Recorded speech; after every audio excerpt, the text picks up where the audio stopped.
The Soviet Gulag system is by far the most famous network of forced labor camps, first set up by Lenin, then reaching its peak during the rule of Joseph Stalin, from the early 1930s until the early 1950s. These camps were designed to host large numbers of people, from petty criminals to political prisoners.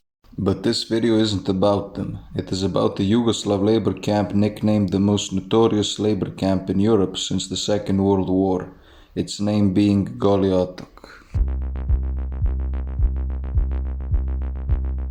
Our story begins with the end of World War II and the establishment of a communist government in Yugoslavia with Josip Broz Tito appointed by himself as Prime Minister of the country.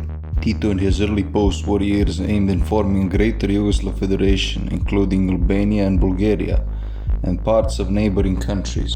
He began talks with supporters and politicians of said countries, and militarily supported the communist rebels fighting in Greece. This all largely came from Tito's ambitions and the fact that the Yugoslav partisans largely liberated themselves alone during the Nazi occupation, which was paid by 1.7 million lives. All this was opposed by the Soviets, who previously set up puppet governments in both Albania and Bulgaria, and had reached an agreement with the US and Britain on Greece. Now, the already staggering relations between the two countries reached the breaking point on the 28th of June 1948, when Tito said his famous no to Stalin, which led to the expulsion of Yugoslavia from the Cominform, followed by political and economic isolation.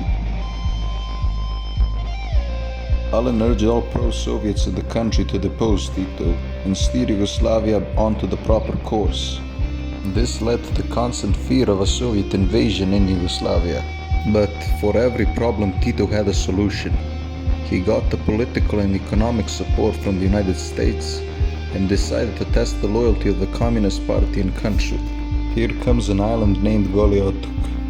Originally, it was used by the Austro-Hungarians during the First World War for Russian prisoners. Now it had been reopened in 1949. It began by sending all those who seeked education in the USSR, followed by those who were suspected of working for the NKVD, and anyone who dared to sing Russian songs or tell political jokes related to the topic.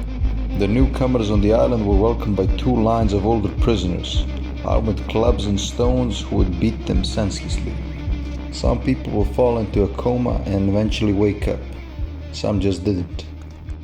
Now the people doing the beating would be punished if they weren't hitting hard enough, and would be beaten or tortured themselves by the island guards. The Yugoslav State Security Directorate, or UDBA, was in charge for extracting information. They did this via various methods of torture. A popular one used was called špansko plivanje. It consisted of laying a man on his back on a table, while his head was left hanging on the edge of said table, having his mouth covered and having water poured down his nose. Take too long and he would die, but with the implementation of short breaks, he would live long enough to tell you everything worth telling. By far the most famous way of breaking people was by making them crush rocks. You see, the name Goli Otok means naked island, suggesting its fun and joyful nature.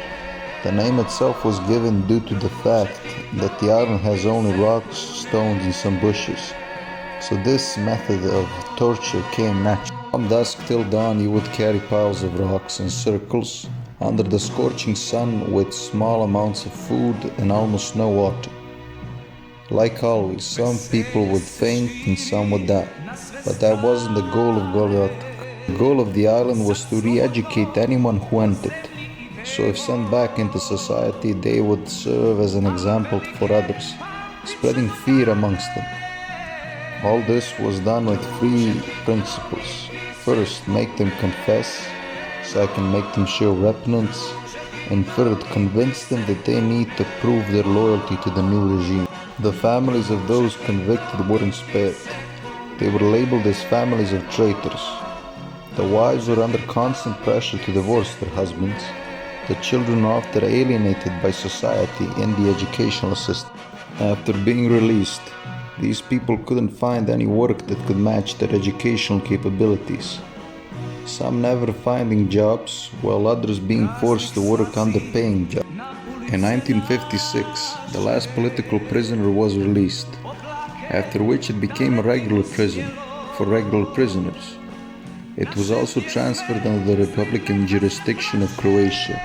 Finally, it closed in 1988. The next year it was ruined.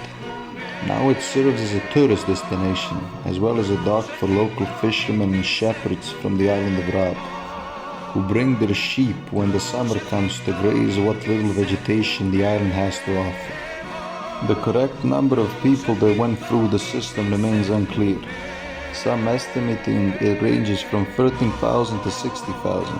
As for the ethnicities, Serbs made up 70.5%, Croats 16%, Slovenians 3.5%, Albanians 3%, and others 7%. To this day, it remains the most notorious labor camp in Europe since World War II, with Tito himself reportedly saying that it is the most shameful spot on the history of Yugoslavia. Every prisoner that served their sentence in between 1949 and 1956 got monetarily compensation in Croatia and Slovenia via law passed in 1991, getting 40 euros for every day spent there.